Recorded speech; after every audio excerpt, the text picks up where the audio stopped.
ভাই একটা গুরুত্বপূর্ণ কথা বলেছেন, এই যে আসর নামাজের দুই মিছিল আছে, লক্ষ্য করেছেন? অনেকে জানতেন না জীবনের কোনো কি দুই মিছিল আবার কি জিনিস, ব্যাখ্যা করতে হয়েছে আমাদের অনেককে। আসরের নামাজটা কখন শুরু হয় এটা নিয়ে বড় ইমামদের মধ্যে দুটো মত হয়েছে।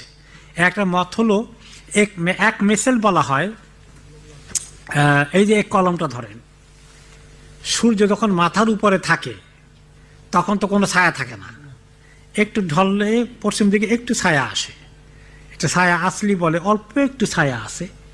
এই ছায়া সহ যখন ছায়াটা বাড়তে থেকে বাড়তে বাড়তে বাড়তে বাড়তে পশ্চিম দিকে এই এক কলমের সাইজ গেল, কোনো কোনো অনেক মাযহাবে হাদিসের ভিত্তিতে যে এক সাইজ পরিমাণ যদি হয়ে যায়, আর এক্সট্রা হলো অরিজিনাল ছায়াটা, এতটুকুন যদি হয়ে যায়, যে কোনো দ্রব্যের, যে কোনো একটা লাঠির এক সাইজ পরিমাণ ছায়া যদি হয়ে যায়, তাহলে জোহরের রক্ত শেষ, আসরের রক্ত শুরু হয়ে গেল। আর হানাফি মাযহাবে বলা হয়েছে না, দুই লাঠি দুই ছায়া ডাবল হয়ে গেলে তখন গিয়ে আসরের রক্ত শুরু হয়। তো এই প্রথমটা থেকে দ্বিতীয়টা জাতীয় যে গতি, তৃতীয়টা জাতীয় গতি আরেকটু কিন্তু কুইকার, তাড়াতাড়ি হয়।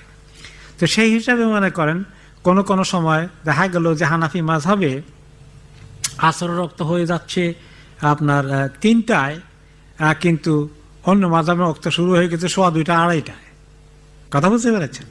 তারা এক মিছিল ফলো করেছে। এখন এক মিছিলের পক্ষে বেশি ইমামদের মতামত, দুই মিছিলের পক্ষে কম ইমামদের মতামত। হানাফি মাযহাবের বড় ইমাম যিনি ইমাম আবু হানিফা রহমতুল্লাহ আলাই, ওনার মত হলো দুই মিছিল, কিন্তু ওনার পরে ইমিডিয়েটলি যে দুই বড় ইমাম, ওনার পরেই হানাফি মাযহাবের দুই বড় ইমাম যাকে বলা হয় সাহেবাইন, ওনার ছাত্র কিন্তু ওনার প্রায় সেম লেভেলের কাছাকাছি।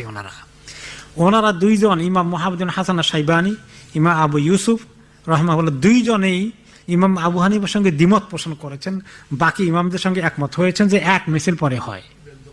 তো এই জন্য আমাদের ক্যালেন্ডারে আমরা দোনোটা রেখেছি, ফার্স্ট মিছিল এবং সেকেন্ড মিছিল। বুঝছেন তো? অনেকে বলে যে দুইটা রাখছেন কেন, কারণ আমরা তো ইন্টারন্যাশনালি সব কভার করতে হয়। যদিও আমরা এখনো স্টিল ওই হানাফি মাযহাবের, তবে হানাফি মাযহাবের আবার শুরু হলে ওনারা আস্তে আস্তে পড়তে পড়তে আরো দেরি করে না, আমরা দেরি করি না। হানাফি মাযহাবের শুরুতেই মানে পড়ে ফেলি, যাতে ওই এক মিছিলের কাছাকাছি থেকে বেশি দূরে যেন না যায় আর কি, চেষ্টা করা আর কি। কি করবো, সব দিক সামাল দেওয়া লাগে তো, বুঝেন না? আবার বেশি একদিকে চলে গেলে তা আবার কিছু লোকেরা সমালোচনার জন্য বসে থাকে। সবচেয়ে বড় কথা হলো যে হাদিসকে আমল করার জন্য আমরা চেষ্টা করা দরকার। সব ইমামরাই বলছেন আমার কথার বিপরীতে সহিহ হাদিস পাওয়া গেলে তোমরা সেটাই আমল করবে, ওইটাই আমার কথা মনে করবা।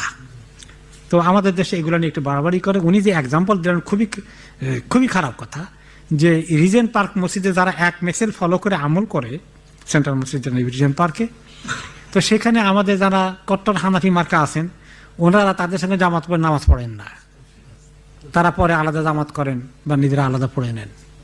তার কারণ কি, যে ওয়াক্ত হয়নি তো নামাজ হবে কেমনি?